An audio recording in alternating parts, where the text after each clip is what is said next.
소인배에게 원한을 사지 말라.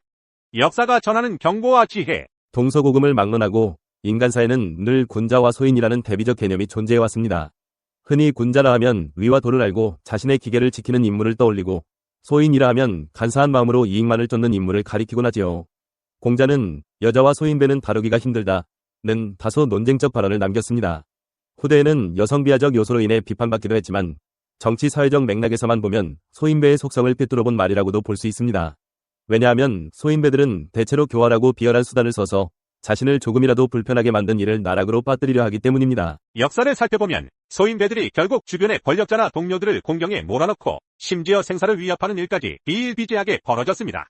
그들은 합리적 법이나 도덕률을 신봉하지 않으며 자신에게 실리만 있으면 배신과 음해도 서슴지 않습니다. 종종 권력자들은 주된 경쟁 상대가 아닌 별로 눈에 띄지 않는 하찮은 인물들에게서 뜻밖의 최후의 일격을 당하기도 합니다.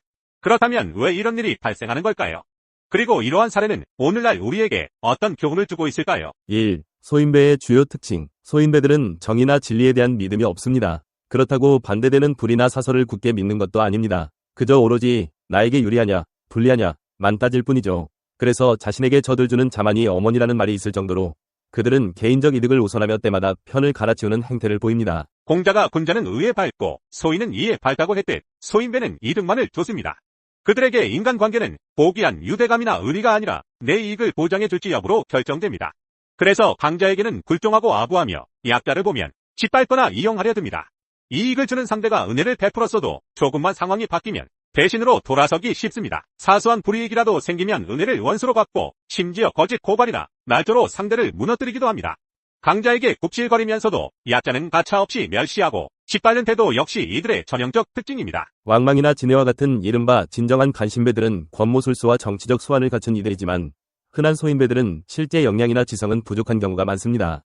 자신이 부족하다는 사실을 직면하지 않고 그저 남의 성공을 질투하거나 실패를 조롱하면서도 정작 자기 발전은 하지 않습니다. 그런 점에서 더욱 치명적입니다. 어디 하나 두드러진 능력은 없으나 파괴적 행위나 뒤에서 얕은 수를 쓰는 데는 몰두합니다. 결국 소인배들은 이익과 감정을 기준으로 주변을 판단하며 자신이 원한을 품은 상대를 교묘히 함정에 빠뜨립니다. 이들은 대부분 약하다 싶으면 함부로 대하고 강한 존재에게는 빈틈을 노려 치명상을 입히려 하기 때문에 표면적으로는 힘없어 보여도 절대로 방심해서는 안 됩니다. 2. 역사 속 사례 류방이 한나라를 세운 뒤 그는 개국 공신들을 차례차례 숙청했습니다.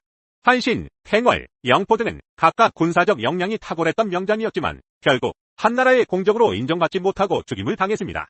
그 과정에서 결정적 역할을 한 인물들은 종종 세력이 대등한 정적이 아니었습니다. 오히려 무명에 가까운 하찮은 자들이 고자질이나 배신 행위를 통해 공신들을 파멸로 이끌었습니다. 한신의 경우 사운이라는 문객이 그의 반란 계획을 여부와 소아에게 고발해버렸습니다.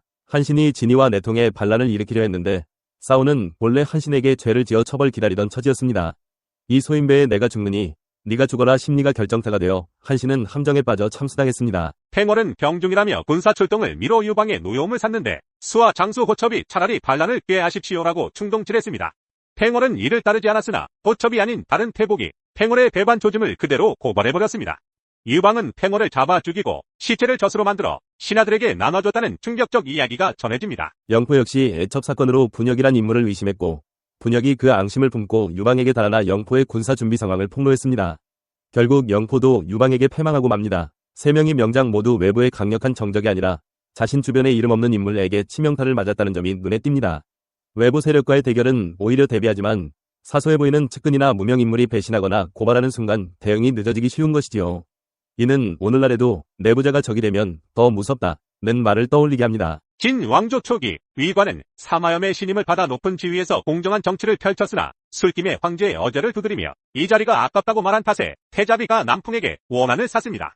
태자비가 권력을 잡자마자 위관을 숙청할 기회를 노렸고 결국 위관은 그의 지위가 폐지되었을 뿐 아니라 후임으로 오른 영의에게 악감정을 품은 부하들까지 동원되어 가족 부족이 살해당하는 참혹한 결말을 맞았습니다. 한편 위관 역시 이전의 등해를 모함하거나 처리하는 과정에서 음흉한 수단을 동원했습니다.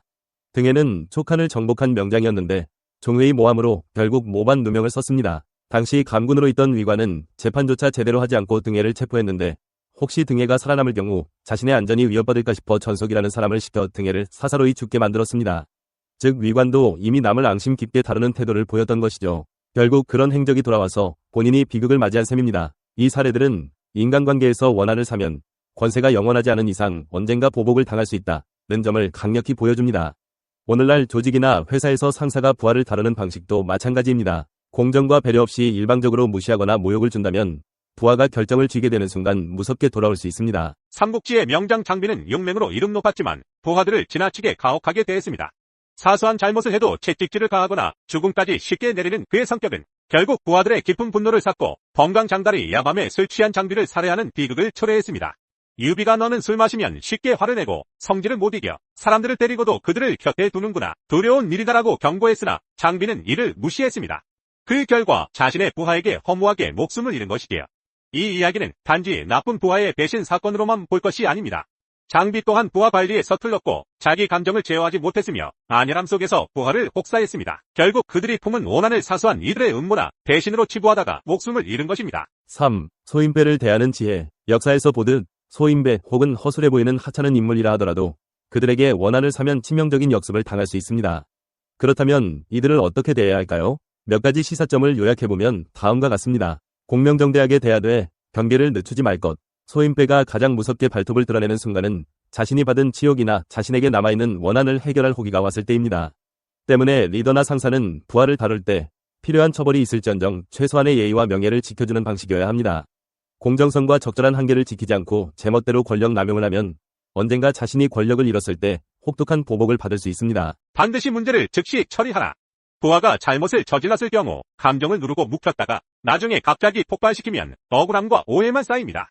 즉시 지적하고 왜 그런 처벌이 필요한지 설명하고 다시 기회를 주어 소통하는 방식이 중요합니다. 작은 문제들을 쌓아두었다가 크게 터뜨리면 그 사이에 소인배가 음모를 꾸리거나 더 큰 앙심을 품게 될 소지가 많습니다. 무의미한 원한을 사지 않도록 신중할 것. 역사 속례에서 보듯 소인배들은 보복의 기회를 길게 노리며 숨어 지낼 수 있습니다. 그들이 능력이 있어도 무서운 존재지만 오히려 능력이 없고 교활하기만 한 소인배라면 더 예측하기 어렵습니다. 하찮아 보이는 존재라 해도 함부로 모욕하거나 경멸해서는 안 됩니다. 인간관계에서 불필요한 갈등을 피하려면 자신이 무심코 내뱉는 말과 행동을 돌아보아야 합니다. 정치적 갈등이 있는 곳에서는 더욱 신중, 회사, 기관, 정치권 등 경쟁이 치열한 조직일수록 주변의 소인배들을 주시해야 합니다.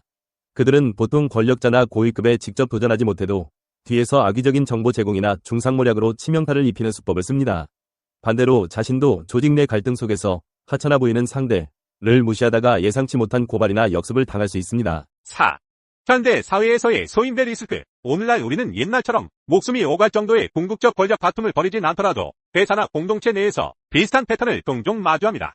예컨대 직장에서 무능하지만 아부만 잘하는 직원이 상사의 신임을 받아 다른 유능한 동료들을 헐뜯거나 정보를 왜곡해 전달하는 사례, 작은 불만을 크게 부풀려 정식 고발로 이어가거나 뒤늦게 그 상사가 나에게 모욕감을 줬다며 내부 감사나 소송을 제기하는 사례, SNS나 온라인 커뮤니티에서 익명성을 무기로 타인에게 음해성 루머를 뿌리고 여론을 뒤집는 사례. 이럴 때 우리는 소인배가 벌이는 행태를 경시하지 말고 미리 대비해야 합니다. 구체적으로는 다음이 필요합니다. 원한이 쌓이기 전에 서로의 입장을 조율하고 문제를 제때 해결할 수 있는 소통 기제를 갖추면 소인배들이 비열한 방법을 쓰기 어려워집니다.